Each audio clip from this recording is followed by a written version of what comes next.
De retour dans Success Stories, le magazine de l'N24 où les entrepreneurs et les entrepreneureux nous racontent leur histoire, leurs défis, mais aussi les clés du succès de leur entreprise. Parfois, c'est aussi un pivot personnel, une réorientation de carrière. C'est dont on parle systématiquement avec Anne van den Plas. Anne van den Plas, bonjour. Bonjour Pierre. Et aujourd'hui, on reçoit sur le plateau effectivement Anaïs Gaudemer. Anaïs, bonjour. Bonjour. Alors Anaïs, effectivement, on parle d'une belle reconversion puisque vous avez créé votre propre structure, c'est Cocoa et Cocoa Lab. On parlera des deux tout à l'heure. Et en fait, vous avez fait un changement de métier puisque à la base, vous étiez architecte paysagiste. Oui. Et aujourd'hui, vous travaillez dans le domaine de la pâtisserie florale. Alors, on verra ce que ça veut dire. Ce que moi, je retiens en tout cas, c'est qu'au départ, vous aviez commencé, vous étiez intéressé au métier de pâtissier, mais que la manière dont on exécute le métier, etc., ne vous correspondait pas à 100%. Et donc, vous avez remis ça en question. C'est ça que j'ai compris, en tout cas, du briefing, c'est Anne? Tout à fait ça, Pierre. En fait, Anaïs, depuis toute jeune, elle baigne dans le milieu de l'ORECA, puisque son papa était chef au Sheraton pendant 30 ans. Sa maman était traiteur. Elle-même était passionnée de pâtisserie depuis toute petite. Mais elle a d'abord étudié architecte paysagiste et puis après elle s'est dit je vais passer mon cursus en boulangerie. Et donc elle commence un stage dans un lieu de renom, mais là c'est un petit peu la déception parce que comme vous venez de le nommer, elle adore toujours autant le métier, mais par contre les conditions ne lui plaisent pas et elle pense vraiment qu'on peut pratiquer la boulangerie, pâtisserie autrement. Donc elle retourne comme architecte paysagiste et ce n'est qu'après 5 ans qu'une opportunité se dessine pour elle. Elle monte sa propre structure, elle passe son diplôme en candidat libre et c'est une aventure qui dure déjà depuis 8 ans. Alors oui, 8 ans que vous avez créé cette structure, Cocoa, pour pratiquer finalement la boulangerie-pâtisserie autrement. Alors ça explique quoi? Ça se traduit comment finalement de faire la boulangerie-pâtisserie autrement dans votre manière de travailler? Alors, ça implique déjà que je n'ai pas de comptoir, donc je ne travaille pas avec des vendeuses, et je fais tout sur commande. Donc, chaque gâteau est designé, on va dire, et décoré pour le client, pour chaque client. Je ne travaille également pas de nuit. Ça, c'est ce qui m'a vraiment poussée à me détacher de la pâtisserie traditionnelle, on va dire. Et donc, ça m'oblige également à aller chercher de nouvelles collaborations qui sont des collaborations externes. Donc, ça me crée un réseau au niveau du monde culinaire qui est beaucoup plus riche, puisque je suis obligée de sortir de mon atelier pour trouver des points dépôt et des points de vente. Donc ça change vraiment au niveau de la façon de fonctionner par rapport à la pâtisserie classique. C'est clair, il y a quelques points, on voit que ça a été bien réfléchi. En tout cas, pourquoi pas, finalement, pas de vendeuse dans le magasin, de pouvoir sortir pour aller faire du commerce en vendant à des personnes bien précises, et puis pas travailler la nuit. C'est vrai que c'est une manière aussi de revoir les métiers autrement. On le voit aussi dans les docteurs. Il y a des docteurs qui aussi ont d'autres manières d'approcher les choses. Anne? Alors, comme touche singulière, vous avez choisi les fleurs, et c'est vrai que vous m'avez confié que souvent les clients enlèvent les fleurs pour déguster. À mon grand désarroi. Voilà, ils enlèvent les fleurs pour déguster vos pâtisseries parce que c'est vrai qu'on n'a pas vraiment l'habitude de manger des fleurs. Alors comment ça se passe? Comment vous trouvez ces fleurs comestibles et comment ça se développe? Alors déjà, je conseille de ne pas les chercher dans la nature directement ou dans le jardin des voisins. Donc c'est vraiment un fournisseur qui s'occupe uniquement de ça, qui est un fournisseur belge. Et donc on a une sélection qui est évidemment uniquement comestible et qui va être bio. Donc les graines ne sont pas traitées et les fleurs ne sont pas traitées ou très très peu.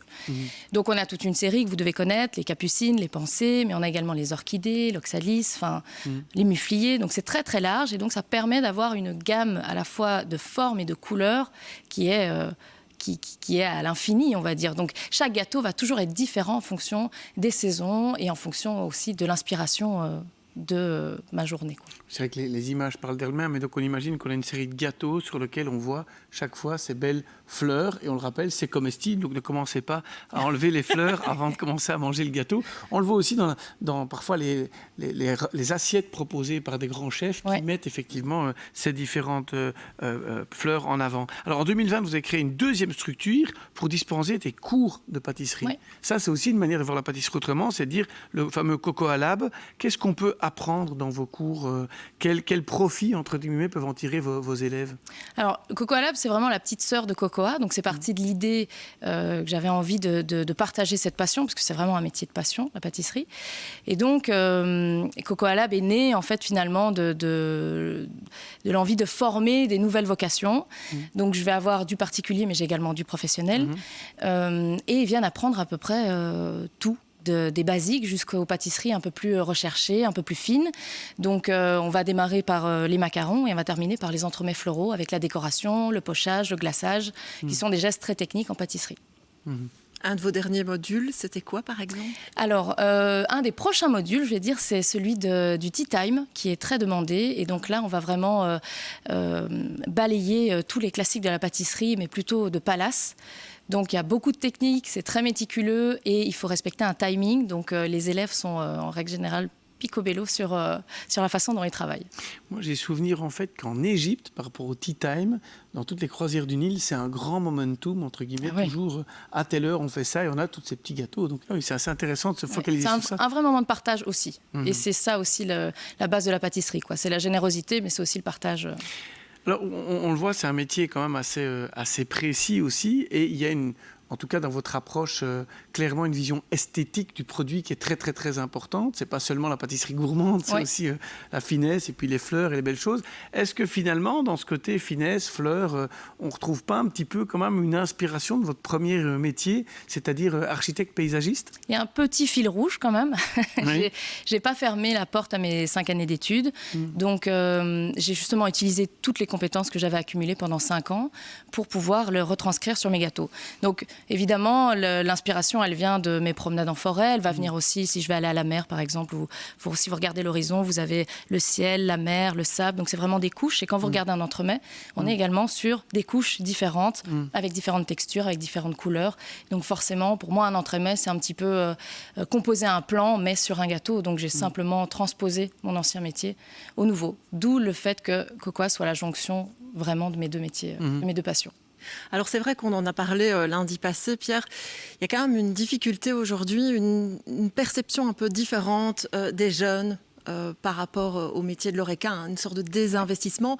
Et vous m'avez confié qu'il y avait un avant-Covid et un après-Covid et qu'aujourd'hui, vous êtes un peu obligé de construire vos équipes autrement. Alors ça implique quoi exactement ? Ça implique effectivement que suite au Covid, on a un léger problème de motivation, on va dire, et au niveau de la nouvelle génération, mais aussi de ma génération. Et la pâtisserie, ou les métiers en tout cas de bouche, sont des métiers essentiellement de passion et d'implication. Donc le problème, c'est que on essaye d'aménager un maximum le métier pour qu'il soit le plus agréable possible, mais voilà, ce ne sera jamais des horaires de bureau et ce ne sera jamais assis sur une chaise. C'est comme ça. Mais c'est ce qui fait également la beauté du métier. Donc aujourd'hui, moi, quand je sélectionne mes employés, ça va être basé sur leurs valeurs, donc les valeurs profondes. La loyauté, la motivation, la valeur du travail. Et ça va être nettement moins sur les compétences. Donc ça ne va pas être sur un CV que je vais sélectionner les gens. Ça va être sur leur volonté d'apprendre, de s'investir et de donner un sens à leur métier, mais à leur vie aussi, finalement. On regarde vos clients, c'est des entreprises, des particuliers qui organisent des mariages, des festivals. Il y a aussi un projet de pop-up qui arrive, si j'ai bien compris.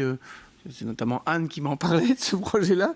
Est-ce que vous pouvez nous expliquer en quoi ça consiste, ce concept de pop-up pour les produits culinaires ? Donc c'est l'évolution, on va dire, de Cocoa, parce qu'il y a toujours un projet chaque année qui arrive. Et donc cette année, effectivement, c'est un pop-up. Donc l'objectif, étant donné que je n'ai pas de comptoir et que j'ai moins de visibilité, c'est de permettre aux clients de pouvoir me retrouver dans un endroit physique où ils peuvent acheter directement la marchandise. Et donc cette année, il y a un produit qui va être mis à l'honneur, qui sera la guimauve. Qui est un produit qui fonctionne très bien parce qu'il y a un retour à l'enfance et ça plaît aux gens. Et donc ici, je vais faire un pop-up qui va être très dynamique, coloré, qui sera certainement plein centre-ville. Je ne donne pas encore l'adresse, ça va arriver bientôt.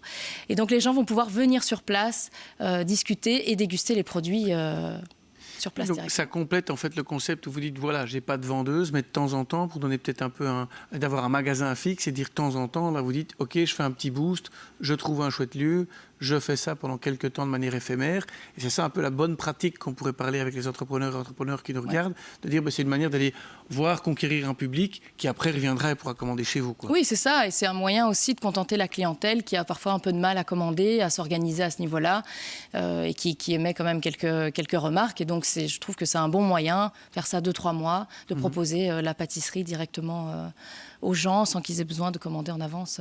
C'est un genre d'évolution, ouais. Il y a des images qu'on voit en télé maintenant qui qui pourrait être illégal, je pense, parce qu'on voit vraiment des trucs qui permettent de provoquer je certaines l'espère. personnes. En tout cas, je veux dire, ça peut pousser au crime quand on voit ça, ça donne très faim. On peut retrouver ces images dans d'autres endroits, Anne, c'est ça Absolument, absolument. Vous êtes très, très actifs sur les réseaux sociaux. Ils sont très, très, très, très bien faits. Alors, c'est quoi ces réseaux ? Alors, les réseaux, évidemment, en première ligne, on a Instagram, sur lequel je poste énormément, que ce soit au niveau des nouveautés, mais également de tout ce qui est... Et c'est quoi sur Instagram ? C'est Cocoa, donc C-O... Alors, c'est by Cocoa, BY_Cocoa, C-O-K-O-A. Ok. Voilà. Vous me retrouvez également sur Facebook et progressivement sur TikTok, parce qu'il faut se mettre à la page. Donc ça, c'est vraiment les réseaux sur lesquels je suis le plus actif. Et on est obligé aujourd'hui pour pouvoir se faire connaître. Donc n'hésitez pas à suivre. Cocoa et Cocoa Lab, on l'a vu, ça donne envie. Pâtisserie florale et plus, on voit vraiment et plus là-dedans. Un beau métier et puis l'idée d'une belle reconversion finalement du métier de architecte paysagiste à celui de spécialiste dans la pâtisserie, boulangerie autrement. Et on parle ici de superbes petites sculptures. Et rappelez-vous, si vous mangez ces bonnes choses, surtout, ne commencez pas par enlever les fleurs, testez-les, ça se mange avec, c'est comestible, c'est bio et c'est du Made in Belgium également. On se retrouve la semaine prochaine, on parlera d'autres success stories. D'ici là, je vous souhaite une très bonne semaine.